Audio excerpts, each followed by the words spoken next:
فأنا ناصح لإخواني بالصدع بالحق تبيض وجوههم. السكوت في مسألة الحزبية يضرها، فاصدع بما تؤمر وأعرض عن المشركين. سلامي على دماج ورجالها والشيخ يحيى ودار العلم يا سعد بانيها. بسم الله الرحمن الرحيم. الحمد لله حمدا كثيرا طيبا مباركا فيه كما يحب ربنا ويرضى. أشهد أن لا إله إلا الله وحده لا شريك له وأشهد أن محمدا عبده ورسوله صلى الله عليه وعلى آله وأصحابه ومن تبعهم بإحسان إلى يوم الدين. Amma ba'd. Pertemuan yang lalu kita membagi khauf berdasarkan hukumnya menjadi berapa jenis. Indah ya putra 4 jenis. Apa saja itu? Khauf wajib,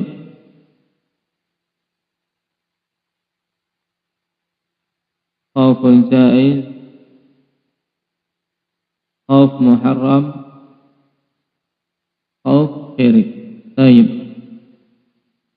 Kemudian dari yang pertama khauf al-wajib, khauf yang sifatnya wajib, itu dhabitnya bagaimana indah ya Talha?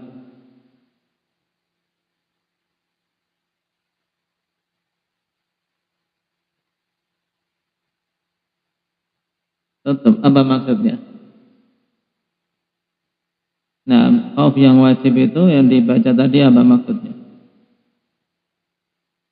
Yaitu perasaan takut yang mencegah berlakunya dari bermaksiat kepada Allah Subhanahu wa taala dan menunaikan kewajiban, karena meninggalkan kewajiban maksiat. Baik. Dan ada kalimat yang bagus juga akhwan dari Al-Hafidz Ibnu Rajab rahimahullahu taala dalam risalah beliau At-Takhfif minan Nar. Beliau mengatakan al-qadrul wajib minal khauf ma hamala ala ada'il faraidi wa ijtinabil maharim. Ini sama. Ya kan?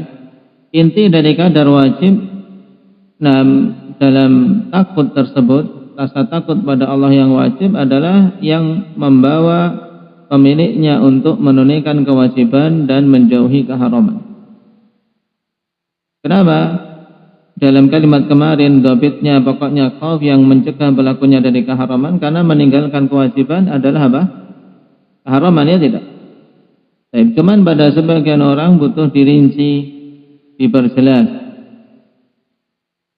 Kemudian kata beliau fa in zada ala dzalika bihaitsu sara ba'ithan lin-nufusi ala tashmiri fi nawafil at-ta'at wal inkifafi an daqa'iqil makruhat wat tabassuti fi fudulil mubahat kana dzalika fadlan mahmuda. Kalau tadi tingkatan yang wajib, intinya yang mencegah dari maksiat, mencegah dari keharaman. Kemudian apabila ditambah lagi rasa takutnya sehingga menjadi pendorong jiwa untuk bersegera dalam ketaatan-ketaatan yang sifatnya sunnah. Kemudian menahan diri dari hal-hal yang makruh. Kemudian menjadikan tertahan dari perkara-perkara mubah yang tidak bermanfaat.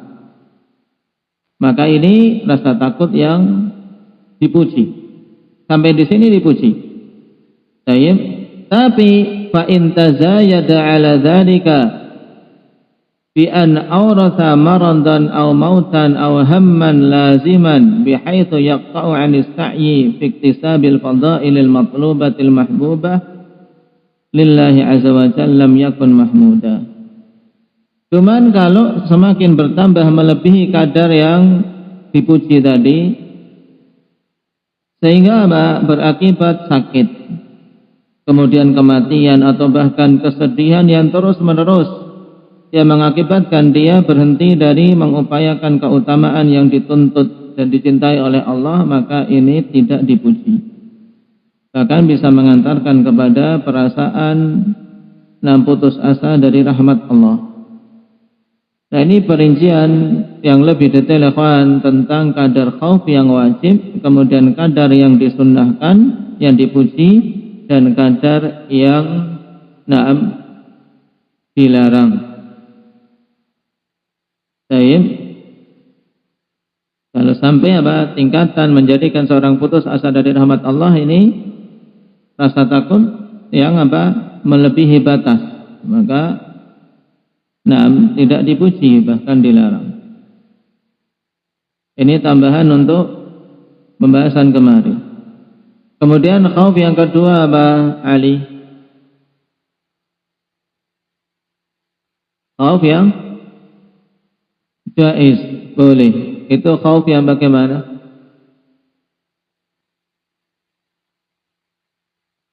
Rasa takut yang sifatnya hanya sekedar boleh, tabiat, yang merupakan rasa takut yang tabi'i pada hal-hal yang sebabnya zahir, takut serigala, takut hewan buas, itu jaiz, boleh. Nah, kemudian yang ketiga Pak Akmal,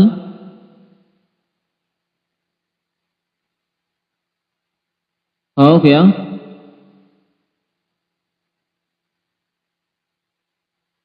apa yang ketiga?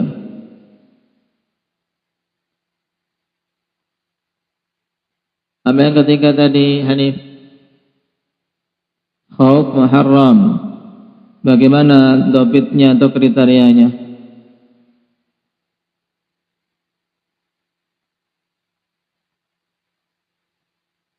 Nah, ahsanta, khauf yang mengakibatkan seorang meninggalkan kewajiban dan mengerjakan keharaman. Ini khauf yang apa Akmal? Muharram. Kemudian yang terakhir apa? Indaga Abdullah Padang. Yang keempat,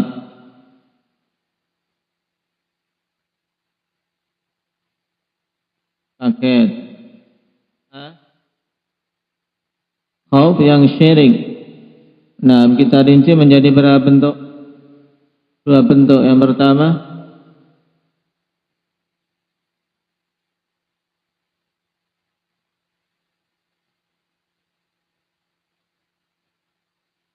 Abu Ukasha.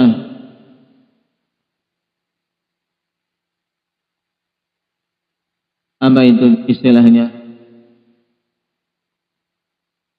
Khauf yang syirik. Kemarin lahu suratan, ada dua bentuk. Bentuk yang pertama dinamakan apa?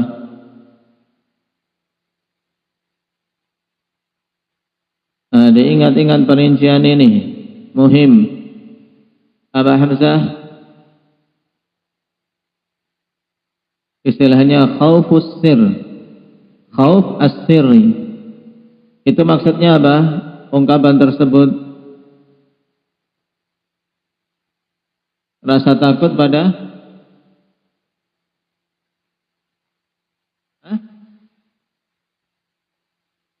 yang keras. Rasa takut kepada yang keras. Badannya itu suaranya yang keraskan saja, badannya nggak usah maju-maju. Nah, rasa takut pada mayit, sesuatu yang mati. Rasa takut pada apa? Pada makhluk-makhluk gaib. Nah, gaib. Dari menimpakan kepada dirinya kemakruhan, perkara-perkara buruk, menimpakan bencana. Seperti yang terjadi pada penyembah kubur. Ini syirik akbar. Kemudian bentuk yang kedua, apa istilahnya? Syukran. Bentuk yang kedua apa dari khauf syirik?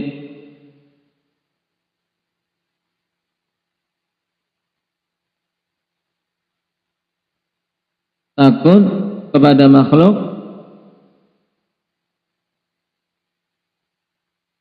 pada hal-hal yang itu merupakan kekhususan Allah Subhanahu wa taala. Baik, contohnya apa?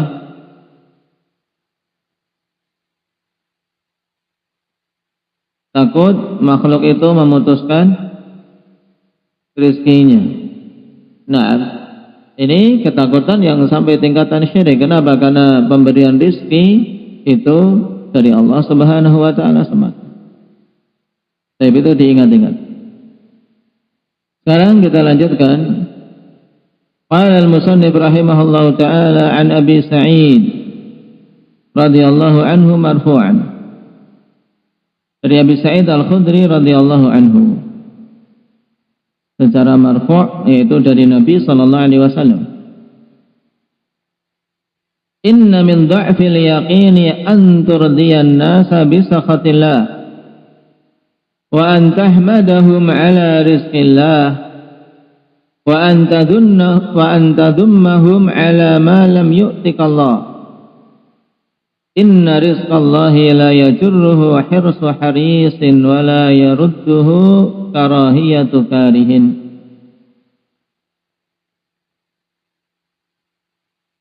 Makna hadis ini terlebih dahulu pahami, inna min du'fil yakin, sungguhnya di antara bentuk lemahnya keyakinan. Maksudnya apa? Lemahnya keimanan. Karena al-yakin akhwan inti dari iman. Datang athar yang sahih dari Abdullah bin Mas'ud radhiyallahu anhu yang dikeluarkan oleh Imam Tabrani rahimahullah.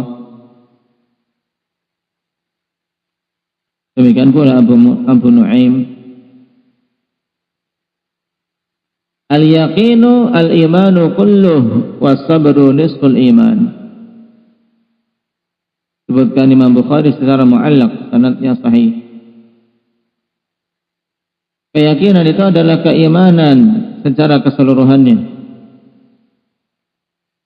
Dan kesabaran itu adalah setengah dari iman. Jadi ketika dikatakan inna min dha'fil yakin ay min dha'fil iman, sesungguhnya di antara bentuk lemahnya keimanan. Anturdiyan nasa bisakhatillah. Nah, engkau berupaya mendapatkan keridhaan manusia dengan mengorbankan kemurkaan dari Allah Subhanahu wa taala. Karena makna turdiya arda yurdi akhwan, menjadikan orang ridha. Berarti kalau turdiyan nas, ya engkau ingin menjadikan manusia ridha kepadamu, tapi dengan mengorbankan apa? Bisakhatillah, dengan mengorbankan diri engkau mendapatkan kemurkaan dari Allah. Ini jelas menunjukkan lemahnya iman, karena orang yang beriman tidak akan ridha mendapatkan kemurkaan dari Allah hanya karena demi mendapatkan keridhaan manusia. Wa antahmadahum ala rizqillah.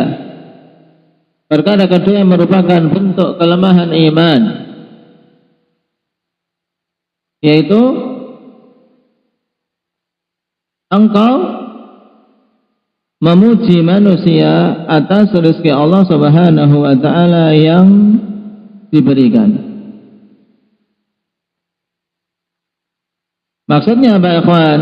Engkau memuji manusia di mana mereka menjadi perantara sampainya rezeki itu kepadamu, padahal yang hakikatnya memberikan rezeki adalah Allah Subhanahu wa taala. Sehingga engkau menisbahkan nikmat kepada manusia dan lupa kepada Zat yang Maha Pencipta. Ini yang dimaksud dengan wa antahmadahum ala rizqillah.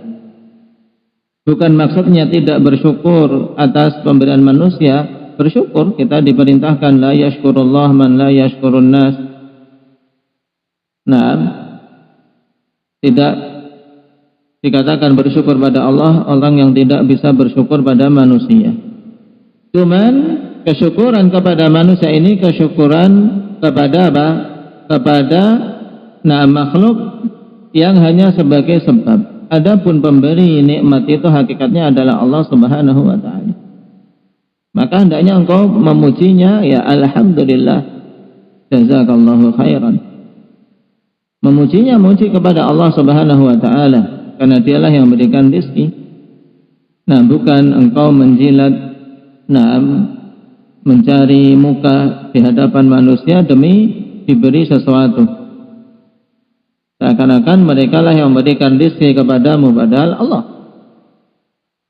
Tentunya yang demikian menunjukkan lemahnya iman.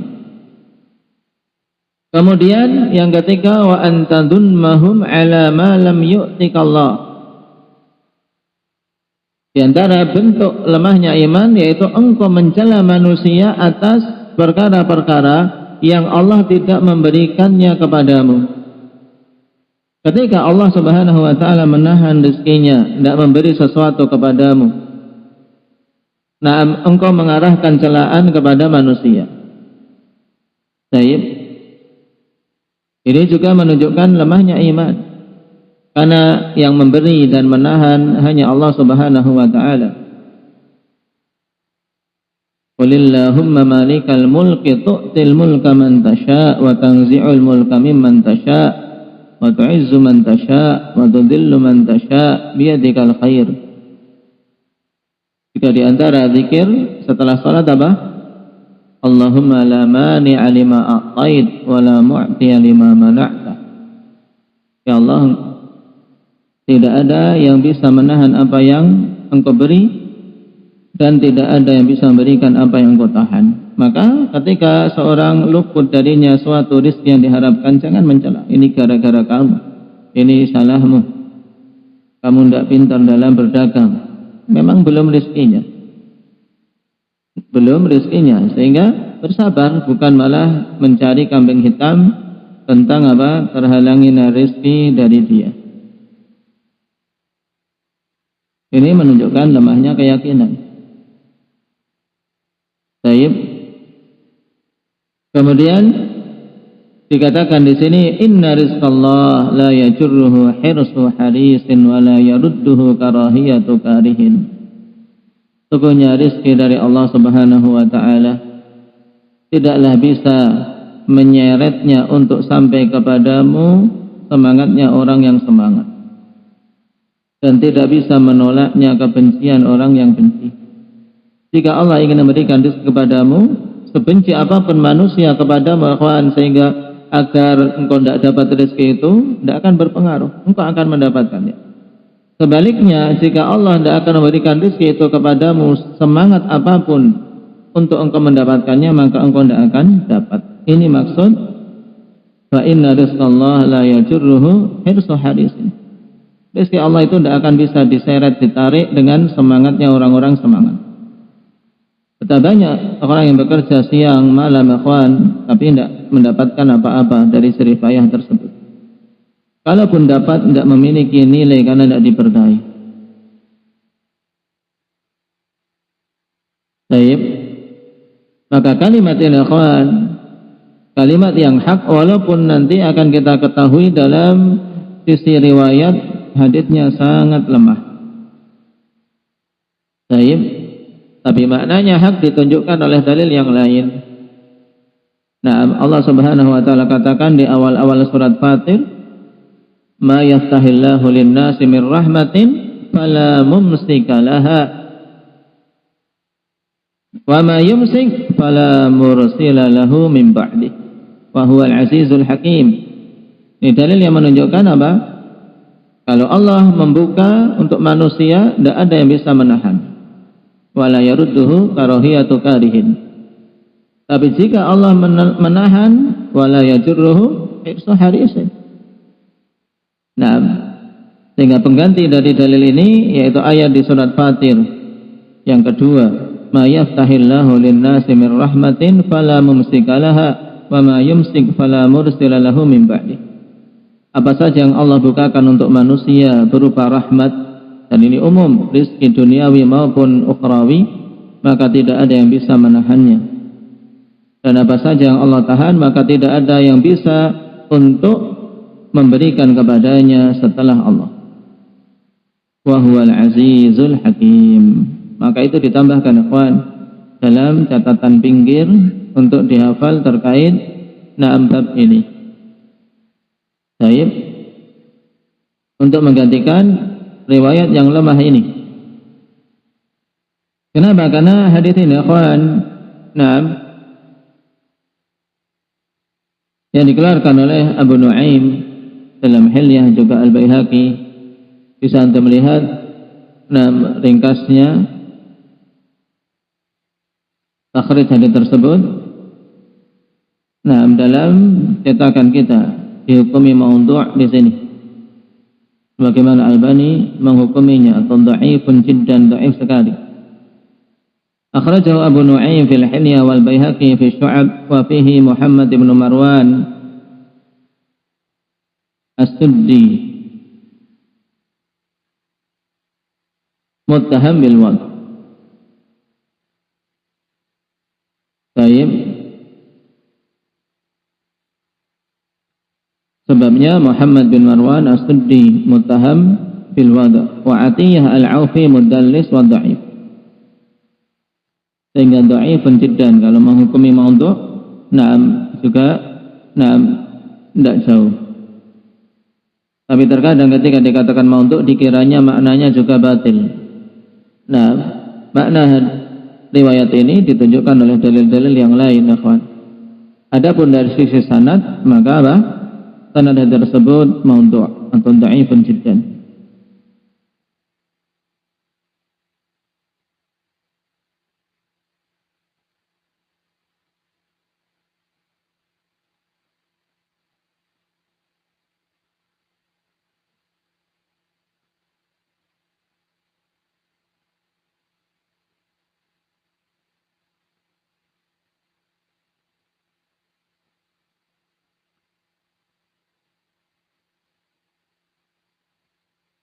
Tapi syahid dari hadis ini dibawakan ikhwan terkait kitab tauhid, kita harus tahu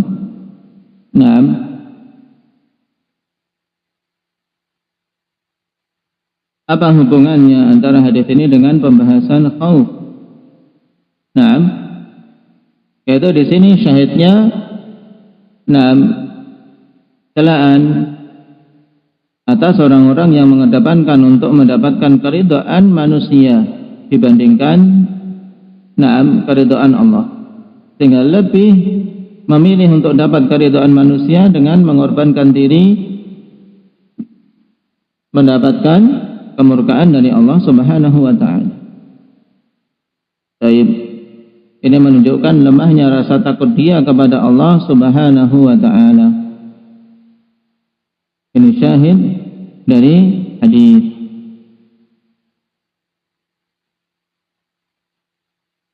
Menunjukkan bahwasanya orang yang seperti ini, yang lemah imannya, mengedepankan rasa takut kepada makhluk dibandingkan rasa takutnya kepada Allah Subhanahu wa ta'ala.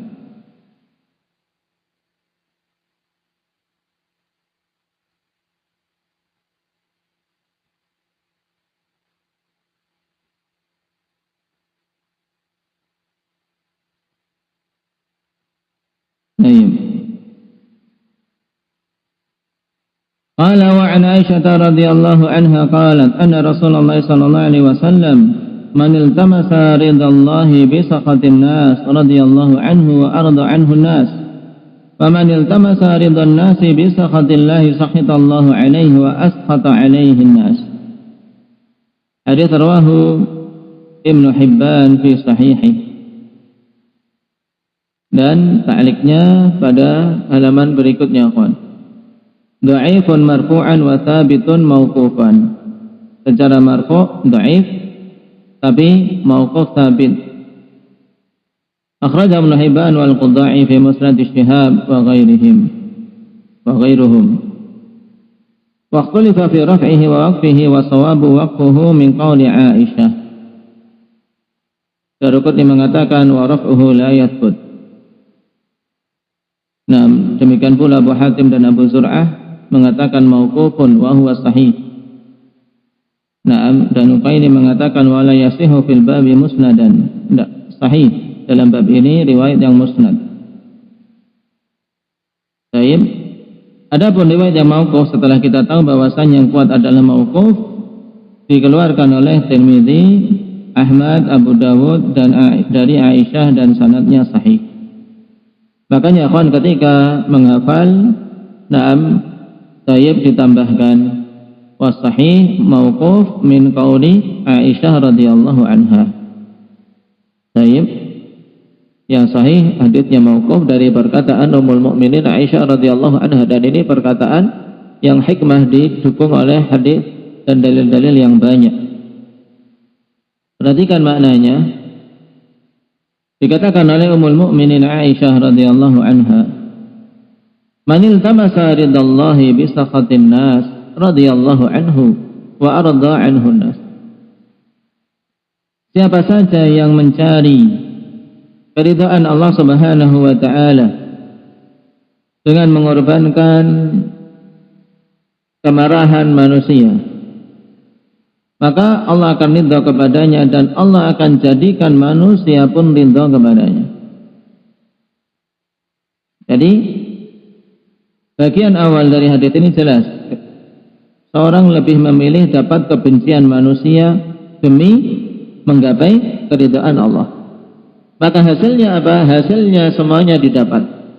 Ridha Allah didapat dan manusia akan mengubah hati, dan Allah, perhatikan, dan Allah akan mengubah hati-hati manusia sehingga menjadi ridha kepadanya. Nah, dan ini sangat jelas, kawan.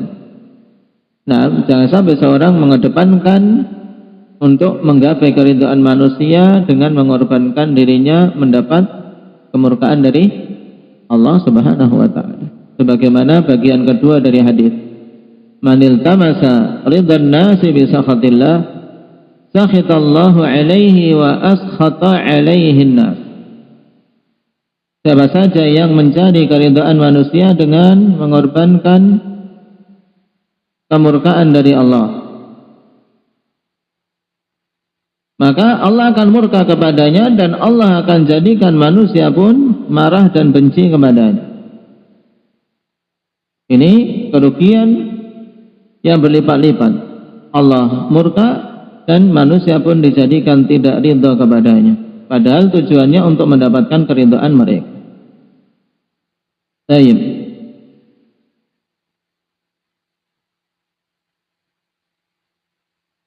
Dan syahid dari hadis ini hampir sama dengan hadis sebelumnya, kawan.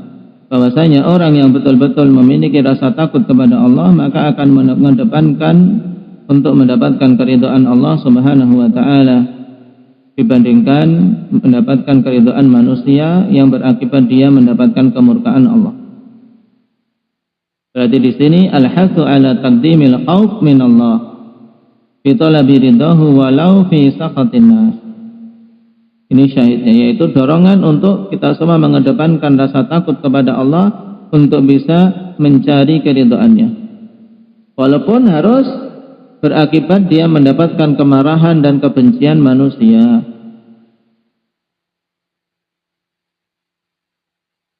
Nah,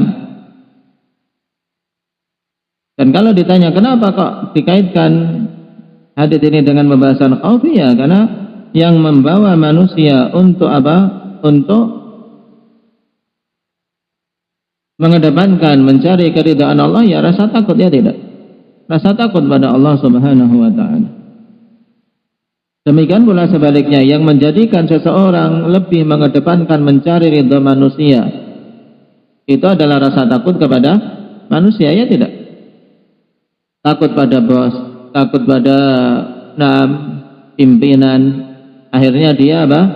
Dia demi mendapatkan keridhaan pimpinan mengorbankan diri pada keharaman yang menjadi sebab kemurkaan Allah Subhanahu wa taala. Diajak minum khamar oleh bosnya, oleh pimpinannya, tidak berani menolak. Kalau menolak khawatir dipecat. Ini mengharapkan keridhaan manusia dan mengorbankan diri terjatuh dalam kemurkaan Allah, yang menunjukkan lemahnya rasa takut pada Allah dan mengedepankan rasa takut pada manusia dibandingkan rasa takut kepada Allah Subhanahu wa taala. Baik. Ini adilah yang dibawakan oleh Imam Muhammad bin Abdul Wahhab rahimahullahu taala. Baik. Perhatikan masail fi masail al-ula tafsir ayat Ali Imran. Jelas ayatnya bagaimana, Rifki?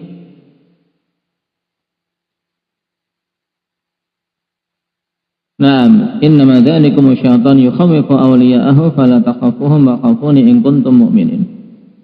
Syahidnya pada naam fala takhafuhum wa khafuni. Atanya tafsir ayat Bara'ah. Ayat apa bunyinya, Iqbal?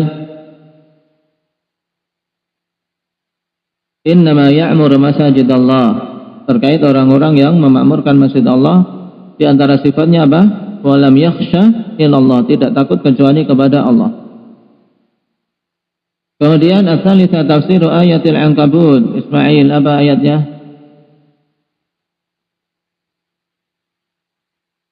Nah, syahidnya yang mana? Fa idza udhiya fillahi ja'ala fitnatan nasi ka'adzabillah. Mereka mengedepankan rasa takut kepada manusia dibandingkan rasa takut kepada Allah, sehingga menjadikan gangguan dari manusia seakan-akan itu azab dari Allah, sehingga berlari dari gangguan manusia menjauh, walaupun harus mengorbankan dia mendapatkan kemurkaan dari Allah. Dan seharusnya tidak memperdulikan gangguan manusia selama itu di jalan Allah Subhanahu wa taala. Ar-rabi'ah annal yaqina yad'ufu wa yaqwa. Bahwasanya keyakinan itu melemah dan menguat. Dan telah diketahui asar bagus tadi dari Ibnu Mas'ud. Bagaimana bunyinya, Kasfi?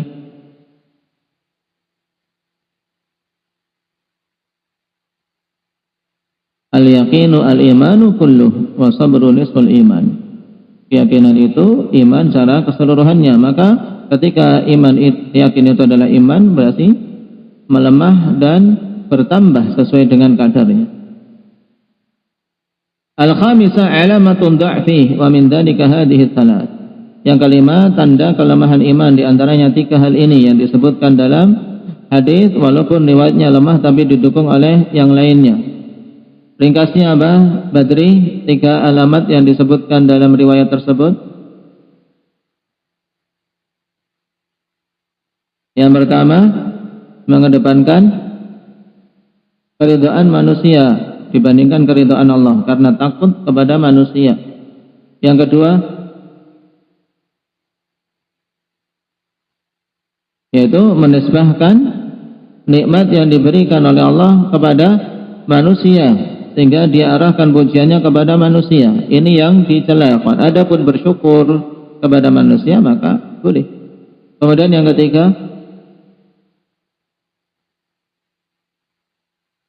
mencela manusia atas sesuatu yang terluputkan darinya, yang tidak Allah berikan kepadanya.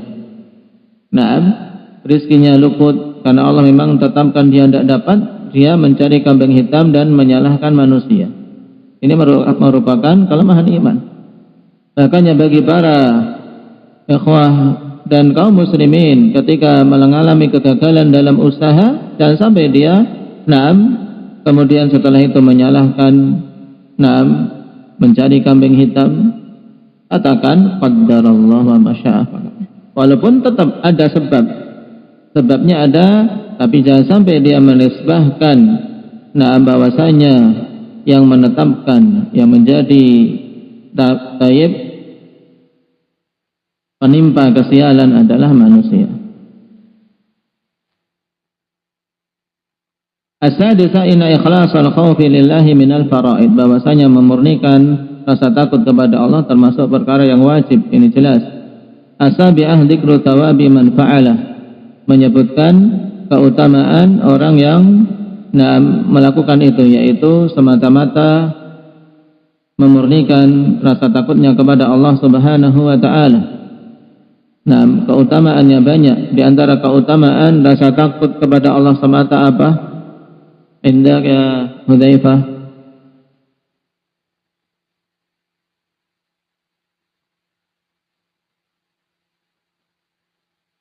Akan diberi petunjuk had. asa ulaika ayyakunu minal muhtadin. Nah, dalam ayat di surat At-Taubah. Baik, mereka akan mendapatkan hidayah. Terus yang lainnya Badri.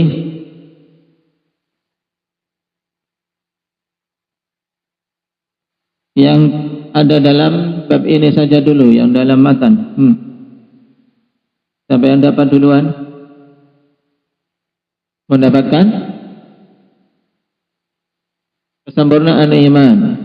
Yang betul-betul takutnya murni pada Allah, maka mereka akan mencapai kesempurnaan iman. Dalilnya, fala takhafuhum wa khafuni in kuntum mu'minin. Baik. Terus yang ketiga, man ya'ti biha ama Ibrar.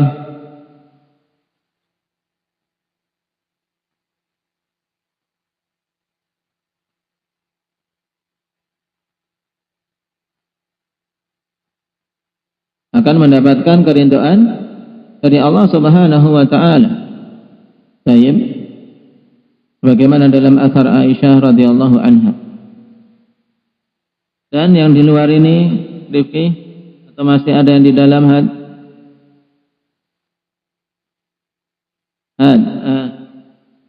Nah, dijanjikan dengan surga. Hadil ayat.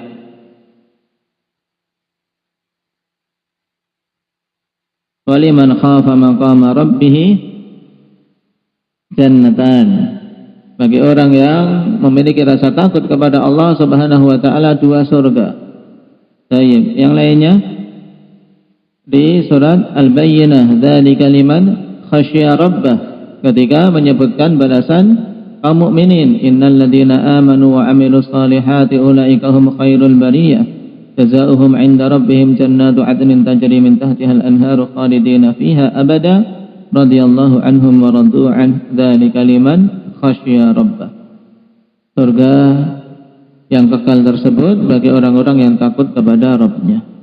Taib itu sebagian dari keutamaan dan pahala orang yang memurnikan rasa takutnya pada Allah. As-saminah dzikru iqabi man tarakah, menyebutkan hukuman ancaman bagi orang yang meninggalkan hal itu. Nah, maka mereka akan mendapatkan kemurkaan dari Allah Subhanahu wa taala. Nah, kemudian juga akan dihinggapi dengan kegundahan, akan semakin takut.